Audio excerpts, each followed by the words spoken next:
just because. Get back.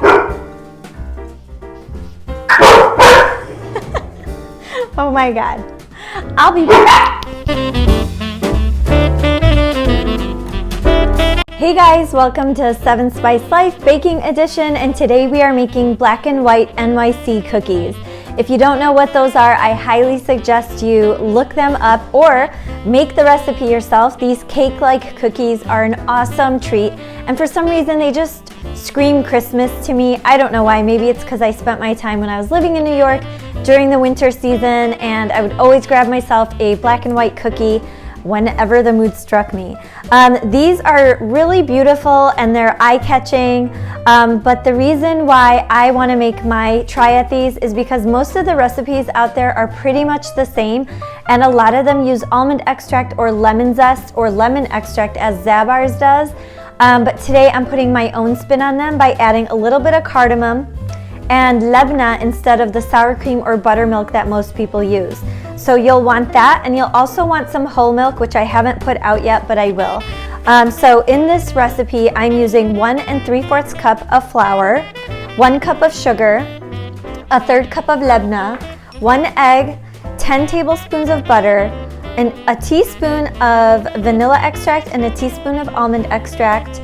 I have baking powder, baking soda, and salt, and those increments will be listed in the recipe, and 1/8 of a teaspoon of cardamom, plus I'm going to use a tablespoon of milk. Let's just try and eyeball that. I really hope I'm right on this, so we'll see how it goes.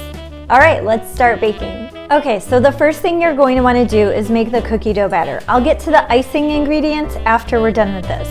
So take your flour and all your dry spices minus the sugar. This is the cardamom and the baking soda, salt, and baking powder, and you're going to whisk them all together and then set them aside.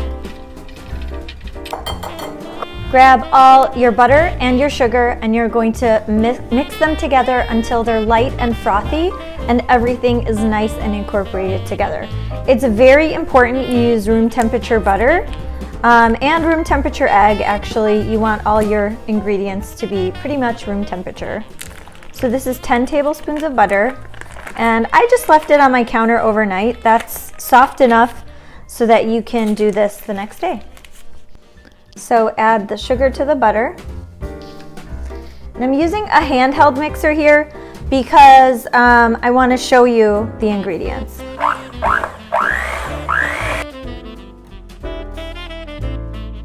It takes about 2 minutes to get to this consistency. You can see it's turned pale, and it's like fluffy and aerated a little bit. So I'm going to mix just a little more.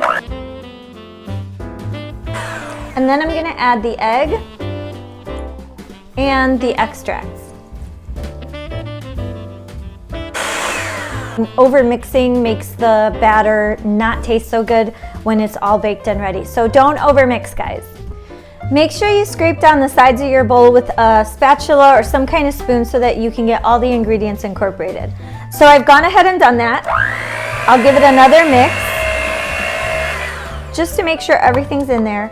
And then I'm going to start alternating between dry ingredients and my wet ingredients, which is the labneh and the milk.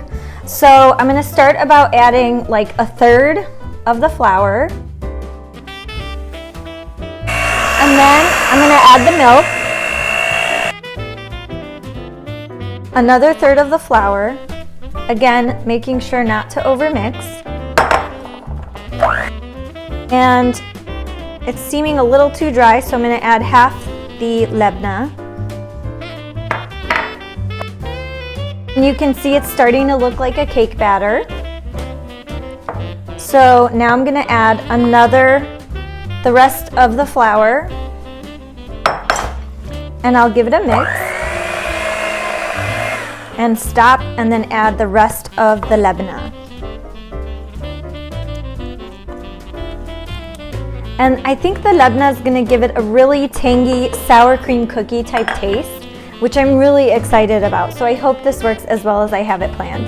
I haven't tested this recipe, so if it makes it on my YouTube, you know it was good and worth it.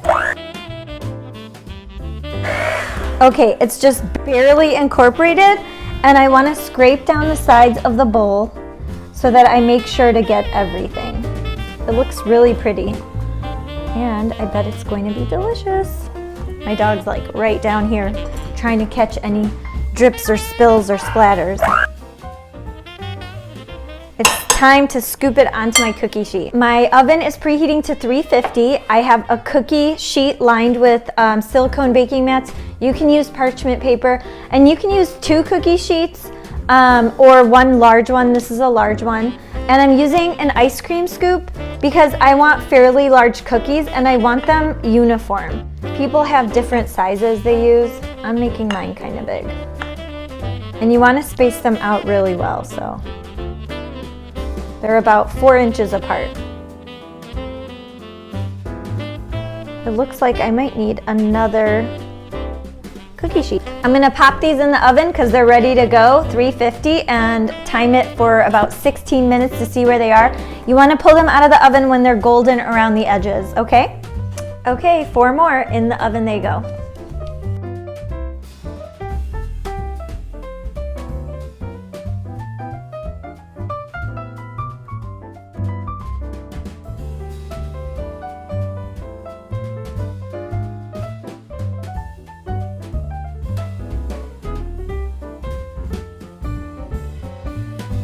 And there you have it, black and white, New York City style cookies. I hope you enjoyed my video of the classic New York style black and white cookie. It was so much fun to make, and I think it's the perfect Christmas treat. It's a crossover between a cake and a cookie, and you can't beat that. I don't know about you, but I bite right down the middle to get equal chocolate and equal vanilla all in one. Merry Christmas, and I hope you have a great New Year. Please remember to like, comment, and subscribe, share, get the word out that I have a channel. You will enjoy it and everyone else will too. Bye guys.